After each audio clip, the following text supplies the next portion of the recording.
Welcome to Agog House and our fourth community meetup. It features some guest speakers doing very impactful work with immersive technology.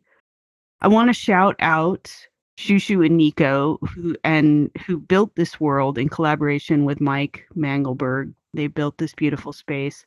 I also want to thank Hadian for his live stream support, his camera work, and also I think he's done some magic, so we should be able to fit more people here in the future. A little bit about Agog. We're a philanthropic organization focused on using XR to create a better world. We have a mission to support creators using XR for social good, with an emphasis on climate change, food justice, indigenous knowledge, and human rights. And if you want to stay updated on our work, you can sign up for our newsletter at agog.org. We promise not to spam you. A couple of things we're working on right now. You may have seen we are working with Phi Center and Phi Immersive to put together a 4-week residency program with them in Montreal. This is an applicant process, so there's a call to submissions that's open right now, and there are information sessions, one in French on May 13th and one in English on May 15th. You can get that information on the Phi website. We'll also post it so you can get it there. You don't have to be scribbling stuff down right now. And we're also teaming up with Onassis, Onyx, and Tribeca to to work on the new immersive festival and make sure that everything is impact focused there. And we'll focus the May meetup on that, so you can talk to the curation team and hear a little bit about what's going to happen at Tribeca Immersive. If you're joining us in VRChat, please mute your mic so that other people can have an experience where they can hear everything and not hear your dog barking or you typing. If you have any issues with videos not playing back, you can resync in your menus, and that should solve it. So in your menu button, just go ahead and hit resync, and it should bring you right back to the entrance. If you're watching the stream, please feel free to submit questions in the YouTube chat, and we will relay them to the team on the stage. So really encourage your participation. And if you would like to use Agog House for one of your events coming up, just reach out to any of our staff, and we can talk about it. I also want to shout out LA Trade Tech College and Hawkins High School. Those students are with Marcela, who you'll meet in a second, live and watching this happen. So welcome to our community. And I'd like to welcome to the stage Raul Carvajal. Oh, look, there's the kids. Who will be leading this talk. He is our senior PM at Agog and a lovely human. And come on up, Raul. Thanks, Amy.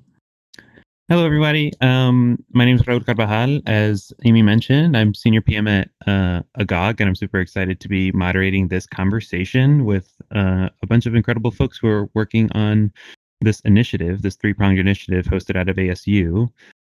Just as a quick introduction to that initiative, we're going to play a short video, and then we'll bring the panelists on. So enjoy this intro.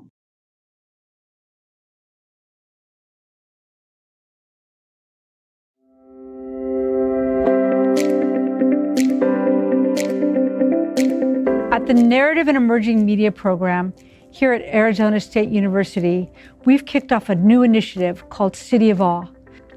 My name is Sultan Sharrief, and I'm really excited to be leading the City of Awe project here at the Narrative and Emerging Media program. The City of Awe project is so inspiring, and it really connects to all of my body of work, which is around using new media and technology to bring communities together. It's got 3 main thrusts. The first is a lab of civic affection. How could we take each other in virtual reality to each other's places of awe and try to create a closer connection with one another? The second tier is haptics for inclusion. It's really focused on thinking about how VR technology can be made more accessible for differently abled people. How can we use haptics to feel stories as much as see and hear, and once again, connect more closely with individuals who might have different approaches and different disabilities, in the way that they might want to tell their stories. And the final tier is a project we're calling Reclamation. And we did an amazing workshop about that. And I'll show you what that was like. Reclamation is in collaboration with LA Trade Tech Architecture and Environmental Design professor Marcela Oliva, XR AI creative strategist Kathleen Cohen, and the California Department of Transportation.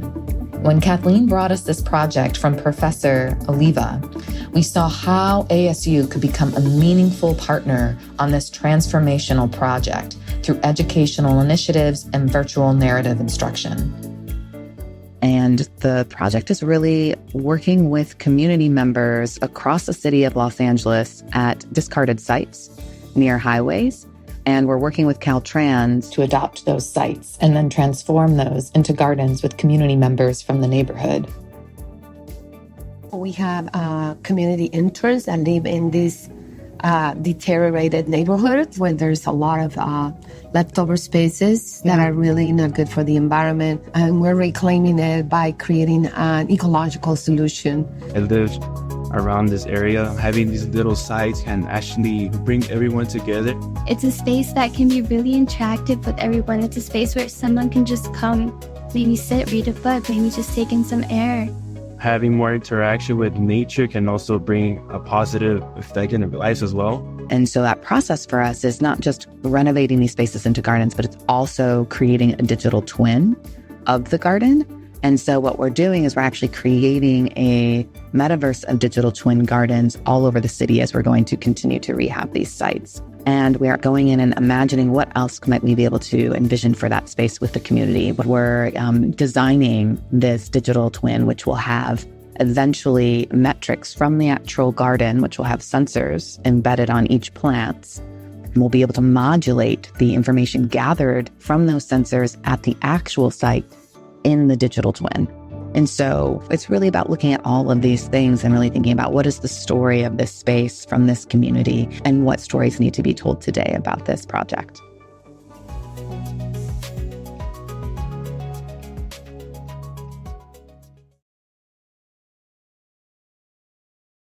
All right, lovely. So now here to talk about what y'all have just been introduced to, I've got three incredible folks who I'll welcome to the stage. Our panelists, Nonny de la Peña, Marcela Oliva, and Sultan Sharrief. If you could join me on the stage, please.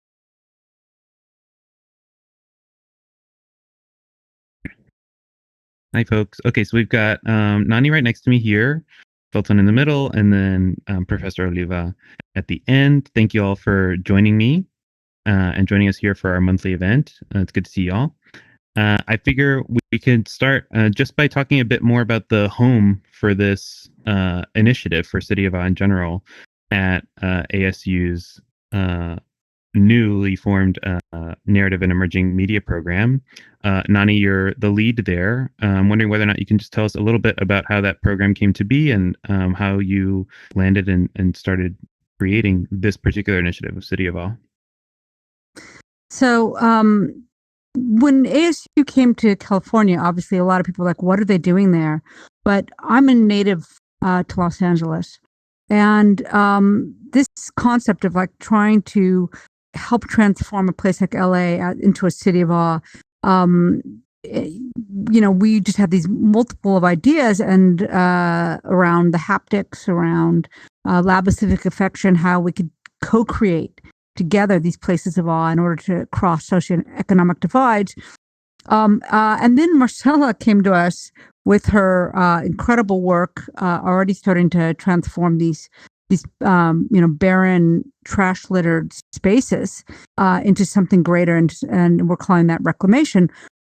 So those three things, we bundled them together because we felt that they'd be greater. The three parts would be greater as a whole endeavor. And the first thing that happened was the president of Arizona State University, who's an extraordinary visionary, who brought me on from a decade of working at Emblematic to try to run a new center, new program all around narrative and emerging media. He completely got our vision and was the first to kick in money and support for this project. And then I was lucky enough to bring Sultan on, and we got Marcela and also Kathleen involved. And then, we kicked the whole thing off with also support from Agog. And already, even from when that video was made, we've had done incredible transformation. So much work has been done. The platform's been started. The community workshops have started. One site, which Marcela had already begun to renovate, has now turned into a second site. And then I just can't even believe that we're already seeing, butterflies and bees and birds and people and this transformation happening in these places that look like just horrible garbage pits next to transportation corridors. Lovely. So I'd love to hear a bit more from Marcela's side for that origin point, just because I know that it is so systemic, the sorts of interactions that you guys are planning for reclamation specifically. Marcela, actually, if you take a step or two forward, we'll be able to see you. You're hidden behind the screen here. Oh, there you go. Perfect. Yeah, so I'd love to hear a bit more from you about the beginnings of reclamation and how you connected with Nonny and the program from your work. Absolutely. So thank you for having me here. And I think that why cannot we all live in the city of awe? It's very inhumane to see a large population on our inner cities walk to their schools, or not even having a place to go and get health or food, healthy food. So as you guys know, the reality of having architectural models and engineering models could never talk to game engines. And I knew for a long time working with digital twins that to truly do the transformation and allow the community to be designers, we needed to connect with true journalism and virtual reality, so it will be a participatory community. So combining these two new platforms that now they can talk to each other. We've been trying to do this back to Second Life, but the architectural models could never talk to the game engine. But now that's the beautiful thing about all the three projects from City of Awe, that it connects to reality. It actually will be transforming, and it will be improving the living conditions of our communities. So this synergy of different backgrounds is almost was designed from heaven to meet all of you guys and really do the transformation that we need to do. The Olympics are coming, and unless we have more people participating in creating, inventing, maintaining, because that's a problem too. You can transform something, but if people don't feel they belong to it, it will never sustain. I agree with Marcela. It has been a partnership from heaven. It feels like it's just been so exciting, and to see these visions come to fruition has been just extraordinary. So let's zoom in on reclamation specifically. So that's one of the three prongs within the City of Awe program. It seemed like the impetus and one part of the inspiration for reclamation specifically was this series of spaces which are owned by Caltrans and are operated by Caltrans and sort of discarded or not necessarily being used to community benefit. I'd love to hear from Sultan the initial workings for the systems that you guys are thinking about for rehabilitation and reclamation of those spaces. What does it mean to actually be inspired by community and bring them back into these green spaces to think through the reclamation of those for themselves? Yeah, this is one thing that I've been really excited about with this project. Is the sort of just the design methodology behind it, right? And so traditionally, when you think about sort of the media pipelines of how we're communicating, like what's happening on a civic level, oftentimes you can unintentionally sort of exclude people through the way that you're communicating, right? So if we think about sort of the touch points of civic engagement, historically, you have the planning that's happening like inside of offices, usually with like large documents and budgets and things like that. And then you might have a town hall or something like that. That's a way for people to engage. But what's really exciting about the design of this project is actually using the medium of new media and technology to create this sort of like third space of engagement and like a new type of feedback loop, right? And so the idea is that like, we start with just like an empty lot, But then using some very simple and basic world building tools, we're able to engage different community members in essentially discussion around civic planning, right? Because that's ultimately what a lot of Marcela's work is doing is, but then because we have the sort of excitement of some of these XR tools and some of the world building tools that we're using, we're able to like tap into a different type of sort of civic imagination, where people can think up what they want to see their cities look like. They get a sense of ownership from actually like building that, even if it's just your own little 3D model of what you hope your, the garden on the corner will look like, or the empty lot on the corner, what it might turn into. And then there's this sort of second process of us working with Caltrans and LA Conservation Corps and other partner on the second site, then actually like transforming those ideas from the virtual into the physical, right? And so it's a really exciting way to take this technology that's often like reserved in sort of exclusive spaces, and then put it in the hands of community members as a tool for civic engagement. So cool. I know that it's also not just an imagination effort or co-collaboration effort with community members. It's also super data driven, particularly on these reclamation sites. You got a bunch of sensors that are sort of embedded and a whole tech stack that is sort of reinforcing real world impact or potential impact from some of these designs that are being built on the digital twin. Can I hear a bit more about how those systems work and what sort of sensors and data you're gathering there? So this has also been a great part about being at a university like ASU, and I'll let these two talk about it a little bit more. But we were able to tap into already some folks working in, obviously Phoenix, Arizona. That area is really, really affected by climate change. So they'd already been working on putting sensors on plants on rooftops of buildings and trying to understand that. But then we pushed them further to join us on this project and start to use the sensor systems they already had and start adding it to our incredible initiative, which, is Marcela said, is taking what had been really separate systems, Grasshopper, et cetera, bringing it into Unreal, now adding the sensor systems and starting to collect the data. But I'm going to let Sultan, do you want to talk? And then Marcela, I guess, about this? Well, why don't we go, Marcela, because I love the way you describe. Mike, can we go back to that video, the black video with the image on it? So we a lot of Marcela's work really is like deep thinking around how do you come together with communities to design these, and that actually informed a lot of the thought around the sensors. So Marcela, do you want to explain this image and what it represents? Sure. So we call this a little bit of a blueprint. And these are the two worlds I was talking about. On the right, you see the virtual world. On the left, you see the physical world. And architects for a long time, they've been doing object-oriented modeling and building information modeling and geospatial tools. So those are already connecting to every single part of the building. But now why don't we bring the biodiversity index and start connecting nature? And how do we affect the ecosystem? That's why we call this the city of all and the reclamation ecosystem. How do you create an ecosystem to create balance? So we have sensors from the physical world.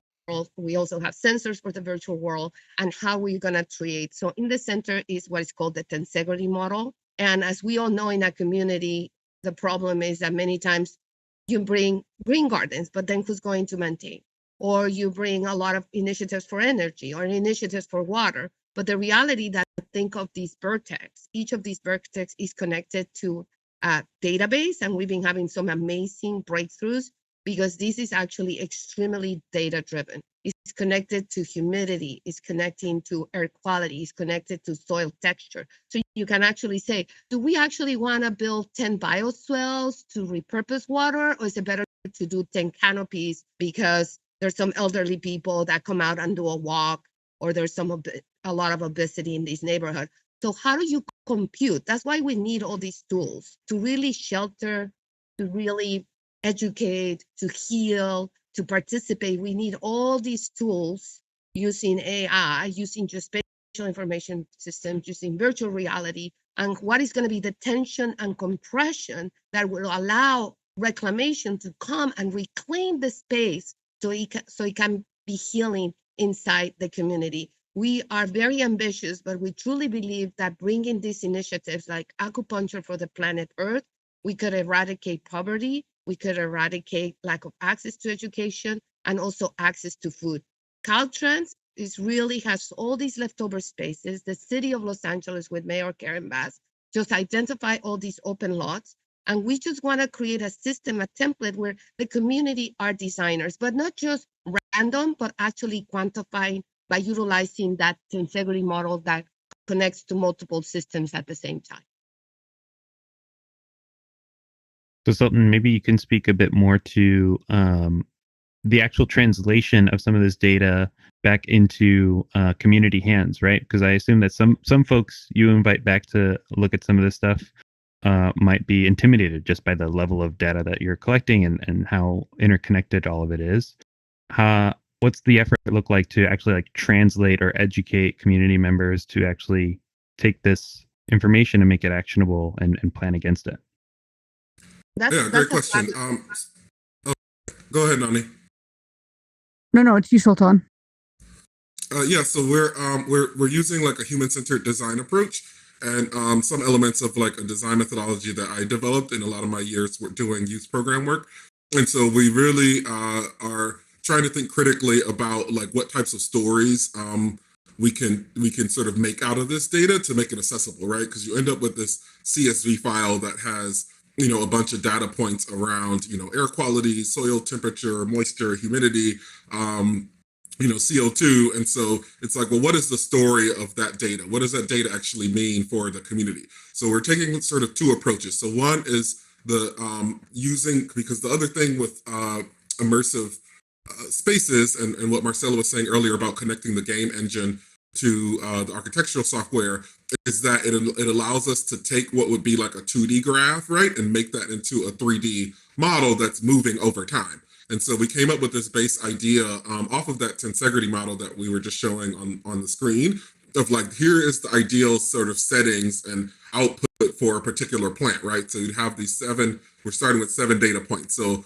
and they're like taking space in sort of 3D space. Then like the goal is to constantly like keep that that plant or keep the data around the plant like in equilibrium. And so then we jumped into like, how can we build stories around that make sense for the community? So we're taking sort of and we're in the middle of this right now for some of the data from Site 1 is like making almost like magic school bus style approaches to because the great thing about XR is like while you're in the community garden, which we can play a video of in a second, or in the digital twin, sorry, you could potentially jump into like the leaves of a plant, right? So we're not talking about the data in this really abstract sense. We can tell you, okay, if this is how much sunlight we're getting, like here's the process of photosynthesis and what that looks like, right? So it's not just like data or even just limited to like written words on a screen or even a 2D video. Like we can take you inside the leaves of the plant, then you can watch sort of, or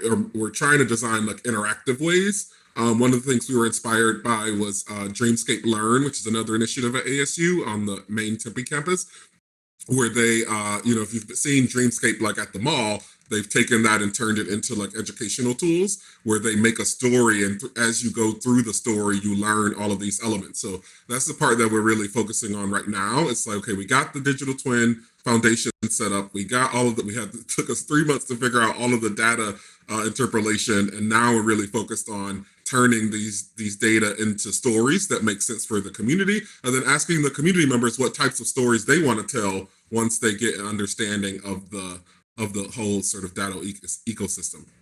So to ask the community to imagine, what it's like to be in this space. Will they be on a picnic with their grandparents? Will they, are they there to harvest some food? Are they there just because it's cool and they can get some fresh water? And so those are stories, right? That's like the personal narratives of the individuals who live there.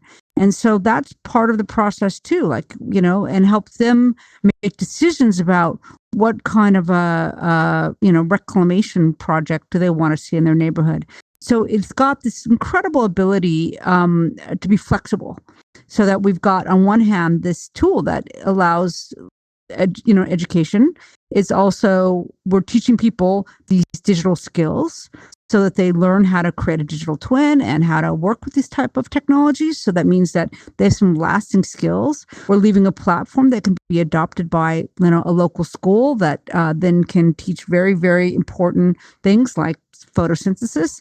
So it's a really holistic project. I don't think I've ever worked on anything, as Marcela said, that is so ambitious, but at the same time, all the pieces are fitting together so nicely that it's kind of been extraordinary to watch it unfold so successfully.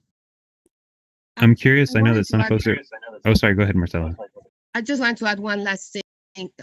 The big difference is that the community here, we also created a lot of workshops and badges with the governor too. So the community actually will gain a badge. That's the whole idea of breaking. It's a social mobility, right? It's like really giving people skills.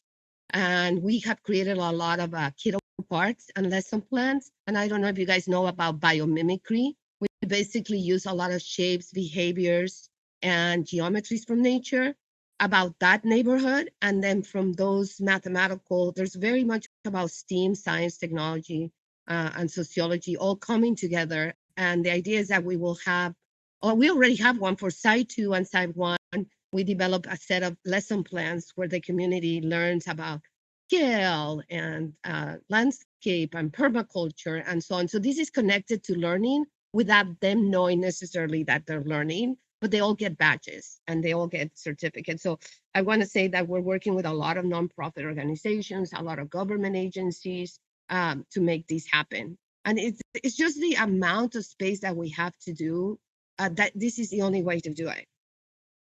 There's no way to cover. There's probably 3 Manhattan Islands green spaces available in Los Angeles. There's over 3,000 alleys in Los Angeles that need to be not only for the beauty of it, but also we have to do ecological interventions with water and energy and soil and lack of food. So we're working with Aura, another platform that is working a lot with these transformations, and we're just picking up like a lot of history from our team that is bringing it all together. So you can see how lucky we are to have had Marcela come to us with this basically lifelong work and help it plug into the kind of digital twinning ideas. And of course, all that was because Kathleen Cohen created this magical moment for all of us to come together and move forward. Go ahead, Raul. Sorry, I didn't mean to interrupt you, but it's just super exciting when I hear Marcela talk. You can see the vision is so big. 1,000%. And I mean, y'all are you're early enough in the process that there's so much promise for what's to come. I'm curious, you've mentioned Site 1 and Site 2 so far. What does the future look like for this year specifically in terms of new sites potentially? And how are those sites selected? What does community outreach look like once you've chosen a new spot for reclamation?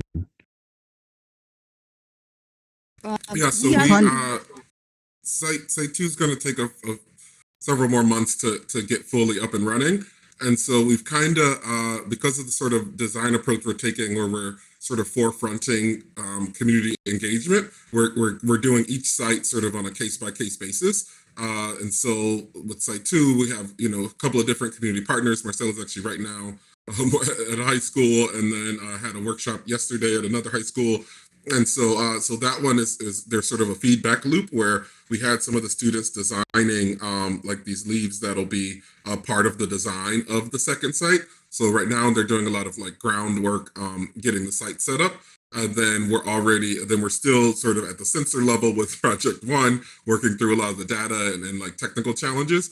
And then we're starting to plan for Site 3, but really thinking critically about how can we build in the community partners for Site 3 to hopefully get that up and running by like the summer or fall.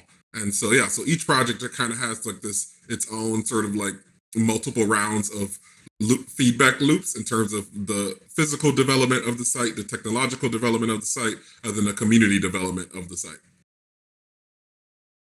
And there's a 6 mile. There's one from the 405. They call it the 6 Mile Resilience Green Corridor.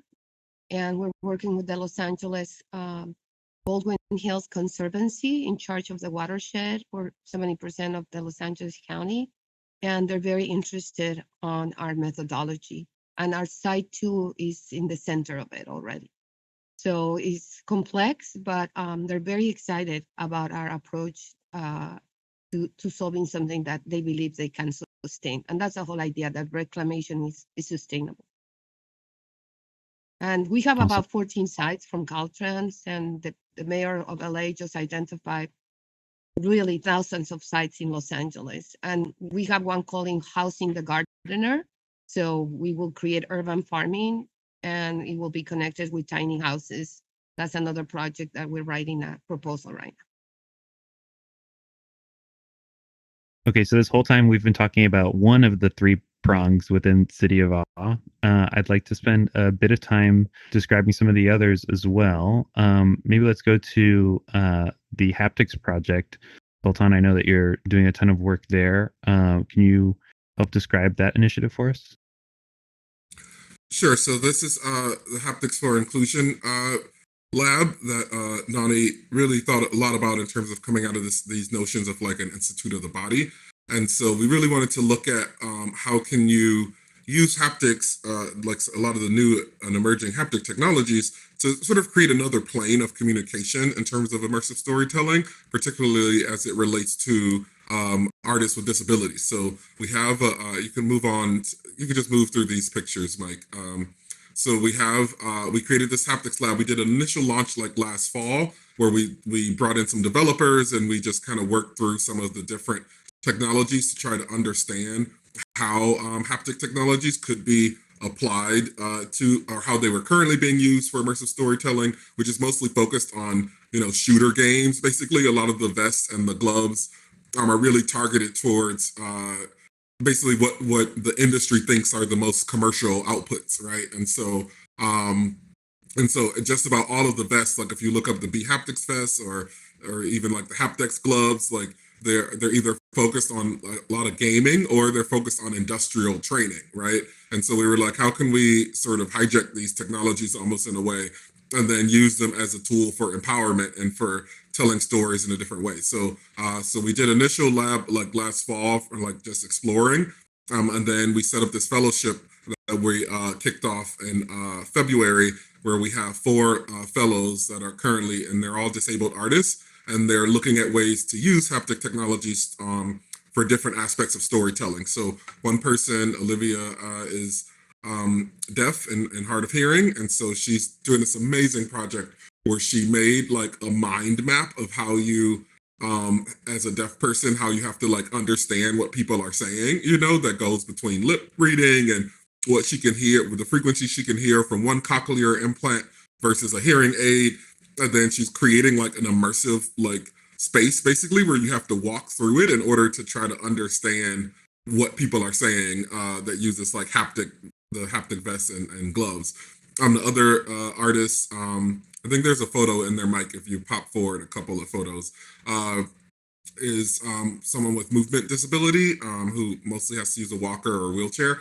And so they're doing this really cool project thinking through how haptic sensation, so they're actually trying to design almost like a haptic blanket, could be used to sort of translate how people understand not just like pain, but like different sensations when your base foundation is a different sense of mobility. And so and then the other fellow, Antonella, is trying to create like a library of haptic sensation, right? And so how can haptic, what sort of affect, what's the relationship between affect and technique when it comes to people sort of telling a story? So we've been having bi-weekly sessions. We actually had one earlier today where we have different experts in the haptics world or like Crypt Tech.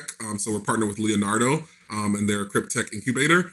And so we have different visitors come in and basically describe different ways to apply sort of Crypt Tech science, which is like disability thinking and disability design, into different elements of technology. So it's a really, really amazing project. And it's so exciting because a lot of these technologies have only been used for like very specific business purposes. And there hasn't been a lot of folks, honestly, with the resources to explore in the way that we're doing at ASU. and to push these technologies into unknown territory. So it's a super exciting project. I think because of my many years of experience of running teams at Emblematic Group, that this has been, I've been able to apply those skills to trying to create these kind of labs. And, I have enough folks who want to support us that we've been able to fund these fellows to come and do this experience and these experiments, frankly. But we've also had an event, and we're having another one in which we were inviting the community to also come and learn how to use these haptics so that they're able to learn from the processes that these disabled fellows are, pioneering. So our students, the community, and the fellows are all coming together as we think about embodied experience, right? We're all here in a sort of embodied way, even though we're either looking through a screen or using a headset. And how can we take this to the next level? How can we be experiencing these new spaces in a more visceral and robust way, and ways that the imagination can take us outside of what we might think are the constraints of our physical body. I mean, we do think through our whole body. We experience the world through our whole body, not just through our eyes and ears. And so now we start to think about how do we can push those boundaries, and what does the virtual spaces allow. So this is again something which it's been amazing, and we've kicked off. And I think Sultan when is the Leonardo? Is it an organization called Leonardo, and they already had something called Cryptech, and we partnered with them, and we have an event here in our building in downtown LA. Do you have a date, Sultan, on that? It's not said. It's going to be the last week of April, but we're working through some scheduling things with our fellows. But yeah, it's going to be the last week of April coming up. So we'll keep you updated. But again, sort of thing that we're inviting the community in as well. We want everybody to learn from our learnings. And for the work that the fellows are doing, those experiments, is that being output as like a public resource or something that folks can look at later on? Yeah, we're developing. That would be the goal, right? We have sort of three tracks that are developing. One is like a lexicon or like dictionary of haptic sensation, right? And so the interesting thing with haptics is like it can be totally subjective. And so what we're working through now is like, how do you make something that's not pretending that it's objective, in terms of how people's bodies work. And so one of the fellows is leading a challenge of like creating this sort of library that you'll be able to go through different sensations to help other storytellers utilize sort of the findings of our research. The other piece, we're hoping to publish something that we could share at like conferences or either through like journal articles or white paper. And so all of the fellows are documenting their process of discovery. Then we'll have something at the end. Then they're also making their own immersive experiences. So we'll also hopefully end up with 3 different immersive experiences that people will be able to try and hopefully can travel as well.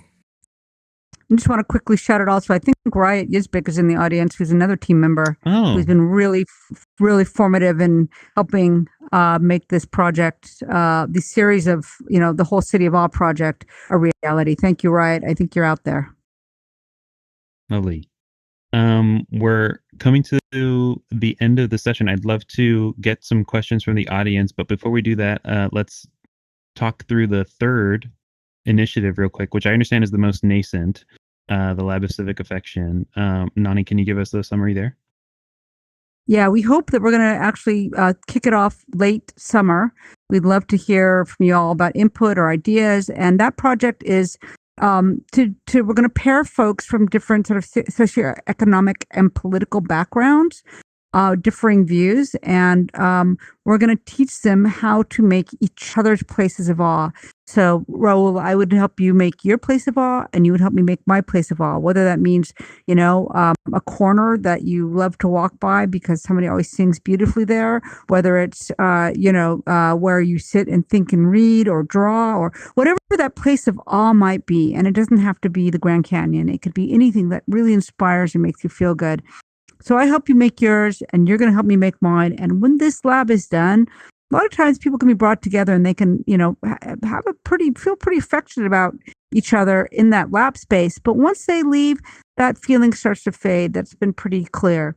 So if we're connected by something we've made together, that let's say a year from now, we have a show and our pieces are in a show together, the pieces that we made together are in a show. It can, we hope that we're positing that it may mean the connection has a more lasting effect, that we can keep people feeling like they've co-created, and that co-creation process is something that maybe they can carry into their future selves and keep connections going. Stellar. Well, I'm so excited for the progress across all these 3 initiatives, and there's certainly way more to come. I'm sure we'll have y'all back at some point just to hear some updates. I'd love to get some questions from the audience if folks have them. If you've got a specific question about what you've heard today or any of these initiatives, feel free to raise your hand. We can call them out. And I think for those folks that are watching on YouTube, feel free to drop your questions in the chat and we'll try to get those over here as well. Does anybody have a question for our panelists? Yes, I think Alina. Hi. Hi, everyone. Thank you so much for this interesting panel. Hi, Nonny. Very, very good to see you. I have a question about the kind of the latest development in the photorealistic technology, which is Gaussian splatting. I know that Nonny and kind of maybe in the broader lab you're working with that. Is it somehow also part of this project, or maybe you can just share your view on this news kind of leap of the technological development? Yeah, happy to. So we just got our 50 cameras, from Sony. So we're about to set up not just the 3D Gaussian splat work, which we some of you may have seen. We spent 10 days out in the firescapes scanning from basically dawn to dusk all the different places in the city that were deeply devastated by the fire, to make sure that we have historical records so folks don't forget, because LA really has been unbelievably devastated. But also we've been doing work on what we call 4D Gaussian splat. That's video that's moving. A lot of us have been using volumetric capture, but it's really expensive, and it's been a very elite space to work in. But with the work we're doing in the 4D Gaussian splat work is we're going to open source our learning so that anybody can set up their own capture systems. So we indeed believe that the City of Awe project will allow us to really capture real world places of awe. Some people might want to be more playful. Some people really want to show you exactly where their home is, like where did they grow up? So we have a deeper understanding. So we indeed plan on using all the things we're learning with being able to just use, photo and video, and of course through AI tools now make 3-dimensional content from it, photoreal. And the last piece is this 4D Gaussian splat system. We should have it built out, we hope, sometime mid-April. And then as soon as we're able to share open source software, we will do so to really make it so that others can join us on this experimental effort. Super, Ed. Thank you for that question. Thank you.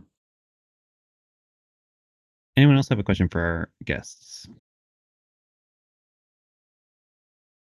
So we're typing here from Wondering Chew. More of an observation. Are you aware of the deaf communities in VRChat?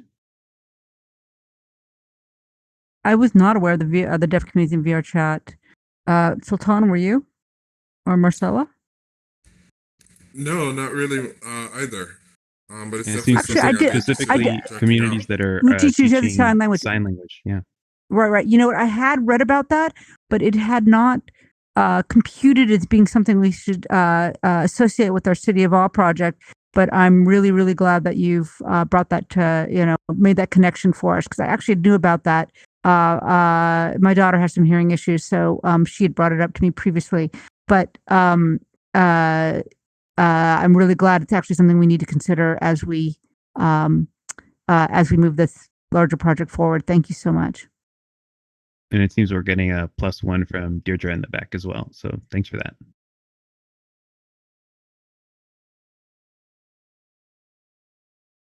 I had in the past 2 or 3 deaf students actually last semester, and during my years I have few deaf students, and we've been trying to do a lot of how to make them transparent when they enter into a room and start virtualizing it first so they can be, kind of exactly what Nonny said. I think when they're working on a project, those different ways to look at the world become backstage because they all have different strengths. So I think what the City of Awe and Reclamation is that once you have a project, will facilitate in a way that you can participate in multiple ways. So we're studying a little bit, but not on VRChat, but we're definitely exploring about mobile devices in the physical world. Great. Any final questions before we wrap up our panel today? Yeah, Amy in the back.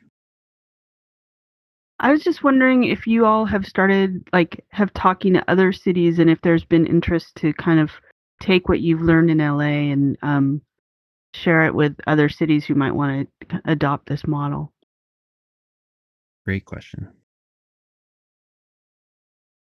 We haven't as of yet. We did do a lot of research on specifically for like reclamation, like how other cities have been tracking. Because we were really trying to find like who's already doing sort of like a city scale, or digital twin in this kind of way. And we really found that like people are only doing parts of it. And so we looked at like how Medellin in Colombia has like created like a greenway that has actually lowered the overall temperature.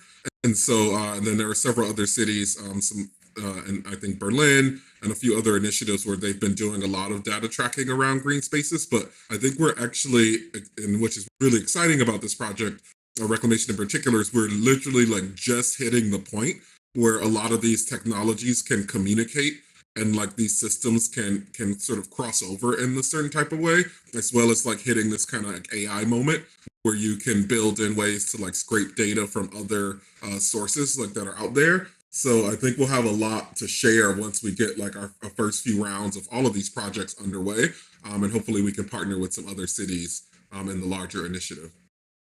And I have been asked, like, hey, when can you share? When can you share? So, when you go to a place like South by Southwest, where we just came back, and you meet people from other cities who are excited about this idea, I definitely got asked this question after our panel.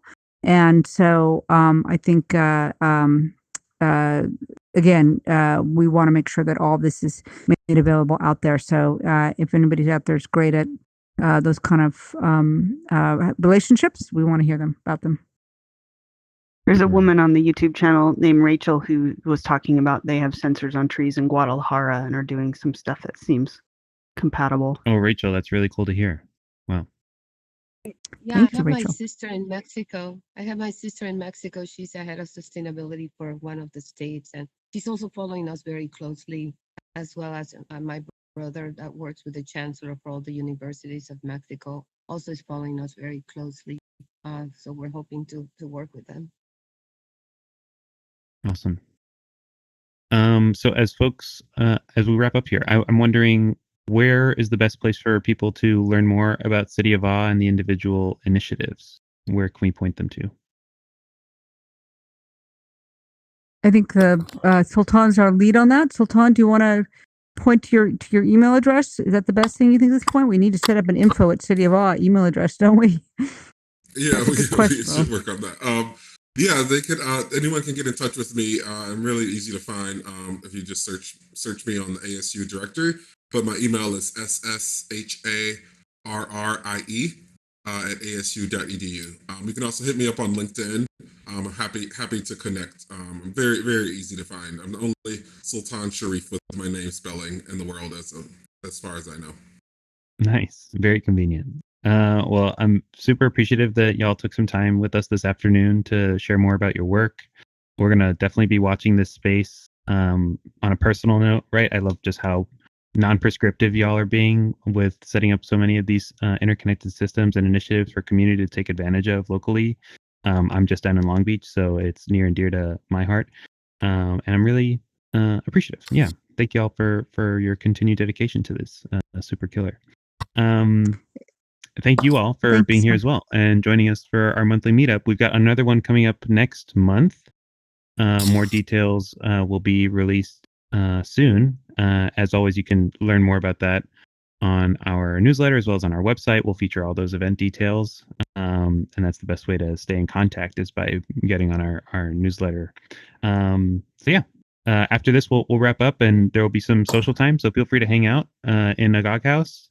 Thanks again to the folks who have helped create it, Shushu, Nico, and Hadian for the killer camera system that's making the live stream possible. Really appreciate all your help. And of course, Mike, as always, for the logistic end, holding our hands and making it work. Really appreciate it. Thank you, guys. Thanks. Woo! Thank you. Thanks, everyone. Woo. Thank you. Fabulous.